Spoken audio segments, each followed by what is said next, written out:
Rema hari ini 1 Petrus 1 ayat 16. Sebab ada tertulis, kuduslah kamu sebab aku kudus.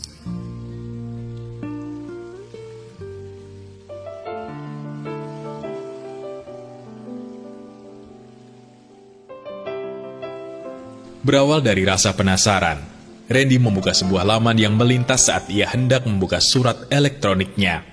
Randy pun mulai menekan tombol enter untuk melihat laman-laman lainnya. Semenjak itu, ia menjadi lebih sering membuka dan melihat hal-hal yang tidak seharusnya dilihat.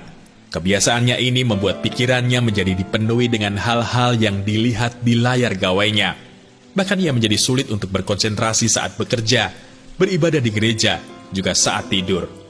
Pikirannya penuh dengan gambaran-gambaran yang ia lihat setiap hari. Seperti itulah gambaran godaan dosa, yang semula hanya berniat coba-coba, kemudian menjadi terbiasa. Jika kita tidak berhati-hati, kita akan sangat mudah terseret dalam dosa. Melihat bagaimana laju perkembangan teknologi yang sangat cepat, segala hal bisa dengan mudah kita temukan, termasuk hal-hal yang bertentangan dengan firman Tuhan, seperti yang Randy temukan. Saat ini, begitu banyak situs-situs hiburan yang dapat menjerumuskan kita ke dalam dosa, seperti pornografi, judi online, game online, dan sebagainya.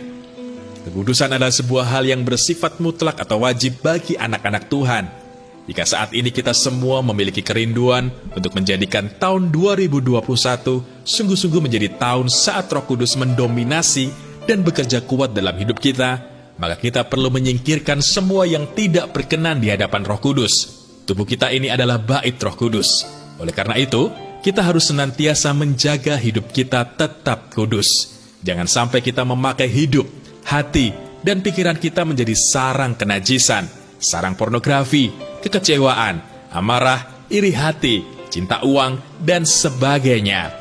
Roh Kudus yang akan membantu dan menolong kita kalau kita sungguh-sungguh menyerahkan segenap hidup kita dalam kendalinya.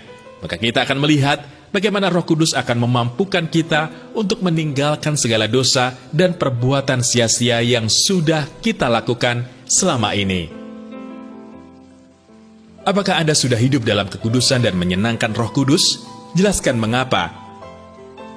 Bagaimana selama ini Anda menjaga hidup Anda senantiasa dalam kekudusan? Menurut Anda, mengapa Anda harus hidup dalam kekudusan dan menyenangkan Roh Kudus?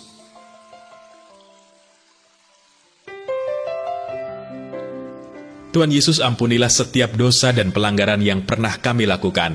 Ajarilah kami agar dapat hidup dalam kekudusan, sehingga hidup kami senantiasa menyenangkan hati-Mu, karena kami menyadari bahwa hidup kami adalah milik-Mu. Kami rindu Engkau terus bekerja dalam hidup kami. Di dalam nama Tuhan Yesus, kami berdoa. Amin. Belajarlah untuk hidup dalam kekudusan dan menyenangkan Roh Kudus.